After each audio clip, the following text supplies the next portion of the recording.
So bago ang lahat, inendorso na pala ni 10K si 5K, kaya 15K na bawat pamilya. Hep hep, mukhang natuluyan ng maging Boston Warriors dahil 2 beses na comeback ang Celtics sa semifinals matchup nila versus Knicks. Hindi na makapang-asar ngayon si Jason Tatum 2 top 2 teams sa East ang down ng 0-2. Nung Game 1, lumamang pa ang Boston hanggang 20 points. Pinaabot ng Knicks hanggang overtime. Nung Game 2, umabot ulit ng 20 points ang lamang.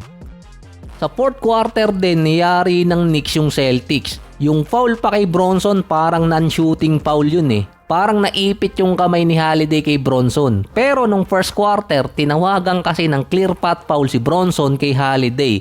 Tapos binawasan pa ng points itong si Anunoby.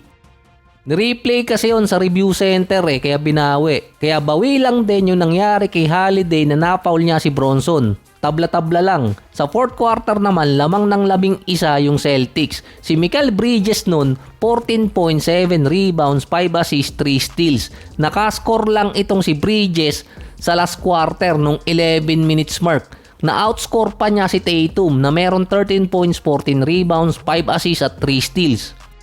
Nung last possession pa ng Celtics after ng free throws ni Brown, Bronson pala hindi Brown, magkakatunog kasi kayo ng pangalan Nag-ala Kobe Bryant si Jason Tatum. 10 seconds pa ang natitira nun Halos nagmadali, sinolo yung bola, muntikan pa nga mawala, naging Crocodile Jones. Nun ipapasa niya dapat yun kay Brown kaso natakpa na siya ng 3 player ng Knicks sa last 3 seconds. Naagaw pa yun ni Mikal Bridges. Timing pa yung paggalaw ni Brown napupunta si Bridges dito kay Tatum. Na-open na si Brown, medyo na late nga lang yung pasa nitong si Tatum kasi nga Kobe Bryant. Sa nakaraan 2 games din, na limit ng Knicks sa 16.5 points per game ang Celtics sa 4th quarter. Sa regular season, meron 29 points per game ang Boston sa last quarter at dun kasi hinahabol ng Knicks. So naghahanap ngayon ng sagot ang Boston Celtics dahil na 0-2 sila. Pwede dong sagot yung 4th quarter, pwede din si Scott Foster. Dahil si Tatum, Brown at Derek White may combine lang na 11 points per game sa last quarter at dun sila natatalo. Nakaranas naman ng Celtics na ma-0-3 sa isang series na nakapagpuwersa sila ng Game 7, 2023 versus Miami Heat. Base pa sa StatMuse, 87% ng 2-0 nakakapasok ng next round. Meron pang 13% ang Boston. At least hindi safeguard na 99.9% lagpas. Sa Game 2 ng OKC at Nuggets, hindi ata uminom ng kapeng may gata si Chet Holmgren dahil tinambakan nila yung Denver Nuggets.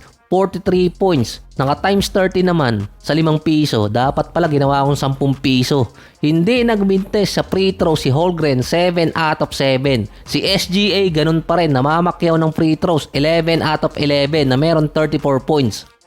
Sa 2 quarter, umiscore ng nasa 40 plus points ang OKC. Kaya pala nila yun. Best din kay SGA, hindi kasi maganda kung madadown sila ng 0-2. Nagkainitan pa si Jalen Williams, yung laging tumatawa, hindi yung isang laging malungkot. Sinugod agad ni Westbrook nang itulak ni Williams itong si Jokic.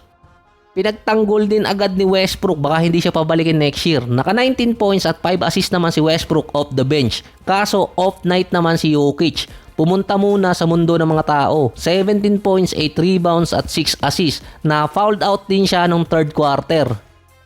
Kaya naman palang i-fouled out si Jokic, hindi ginawa nung Game 1. Nasiko pa nga sa mukha ni Jokic si Lu Dort, tapos sinakyan naman sa kabila si Jalen Williams. Nag-struggle di umano itong si Jokic kay Williams dahil tawa lang ng tawa. Sa first 2 quarter, kung titingnan yung score, naunahan kasi agad ang Nuggets nun. Papasok ng 3rd, 31 points na ang lamang. Nanigurado kasi doon ang OKC, baka mag-choke pa sa dulo. Mukhang naiwan sa Game 1 si Jamal Murray, nasa 14 points, 4 out of 9 mula sa field. Hanggang 3rd quarter lang yun. Kaya lumaki ang lamang ng Thunder kontra dito sa Denver Nuggets. Sa first 2 quarter, dinaan nila sa takbuhan. Hindi talaga makakahabol nung sinigula. 26-5 sa pass break, 21 turnover na ang Nuggets. Nakakuha pa ng 34 points na na-convert ang OKC. Mukhang sa takbuhan lang din magkakatalo tong Denver Nuggets at ang OKC Thunder.